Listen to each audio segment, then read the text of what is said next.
ఆంధ్రప్రదేశ్, తెలంగాణ మధ్య నీటిపారుదలకు సంబంధించి ఎప్పటినుంచో సమస్య ఉంది.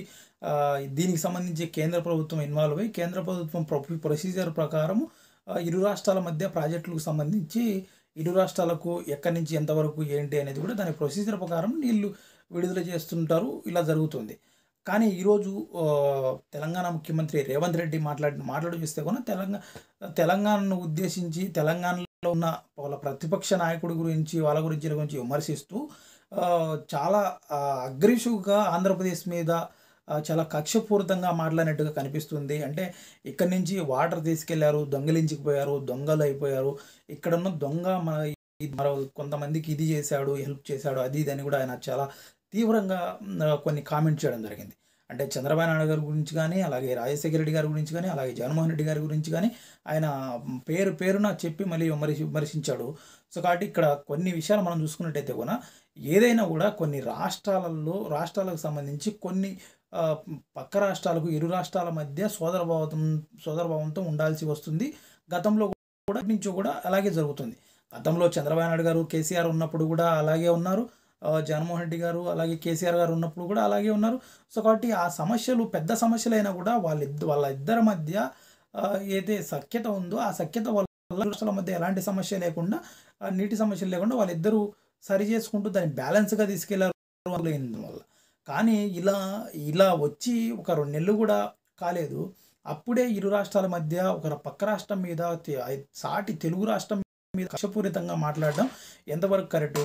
ఇది కేవలం ఏంటంటే కేసీఆర్ మీద ఉన్న కక్షతో కేసీఆర్ మీద ఆంధ్రప్రదేశ్కు లొంగిపోయాడు, ఆంధ్రప్రదేశ్ గవర్నమెంట్కు పనిచేశాడు, ఆంధ్రప్రదేశ్కు ఈయన స్వలాభాల కోసం అమ్ముకున్నాడు అని కేసీఆర్ మీద నింద వేయడానికి వాళ్ళ ప్రతిపక్షాలను బూచిగా చూపించి ఇక్కడ ఏదైతే ప్రతిపక్షాలు ఇక్కడ ఉన్న పక్క రాష్ట్రంలో ఉన్న ప్రభుత్వాన్ని బూచిగా చూపిస్తూ వాళ్ళ ప్రతిపక్షాన్ని దెబ్బ కొట్టడానికి ప్రయత్నం చేస్తున్నారు.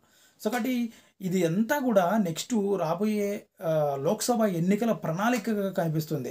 ఏదైతే గతంలో వచ్చేసి చంద్రబాబు నాయుడు గారి మీద అప్పుడు 2018 ఎలక్షన్ టైంలో ఆంధ్ర తెలంగాణ అంటూ ఎప్పుడైతే ఇలాంటి అలిగేషన్స్ వచ్చి తర్వాత దానికి సంబంధించి తీవ్రమైన పరిణామాలు ఎదుర్కొనే కొన్ని పార్టీలు. సో కాబట్టి అలాంటిదే ఈరోజు కాంగ్రెస్ కూడా ఆ కీ రోలే పోషిస్తుంది అన్నమాట.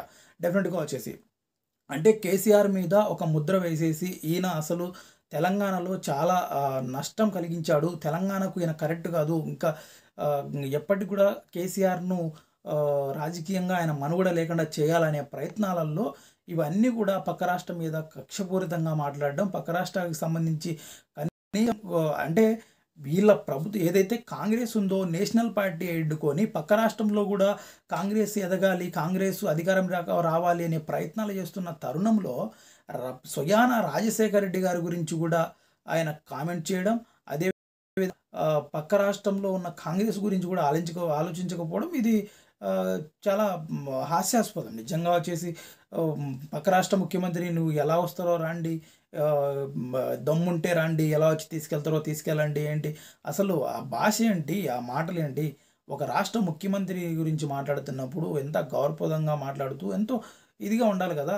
అసలు దీనికి సంబంధించి కేంద్ర ప్రభుత్వం ఉంది, కేంద్ర ప్రభుత్వం ప్రొసీజర్ ఉంటుంది, దానికి సంబంధించి ఏదైనా ఇది ఉంటుంది, మీకు లీగల్గా ఏదైనా వెళ్ళొచ్చు. ఇలా ఒకవేళ ఆంధ్రప్రదేశ్ గవర్నమెంట్ కూడా తప్పు చేసి ఉంటే, ఒకవేళ ఆంధ్రప్రదేశ్ గవర్నమెంట్ కూడా ఒకవేళ అన్యాయంగా ఇక్కడి నుంచి నీరు తరలించిందని మీకు ఇది వచ్చినప్పుడు మీ దగ్గర అధికారులు ఉంటారు కదా, ఇరు రాష్ట్రాల అధికారులు కూర్చొని దానికి సంబంధించి ఎంతవరకు జరిగిందో చూసుకొని కేంద్ర ప్రభుత్వం దగ్గర కూర్చొని దానికి సంబంధించి ఒక క్లారిఫికేషన్ తీసుకునేదానికి కూడా మీకు అవకాశం ఉంటుంది.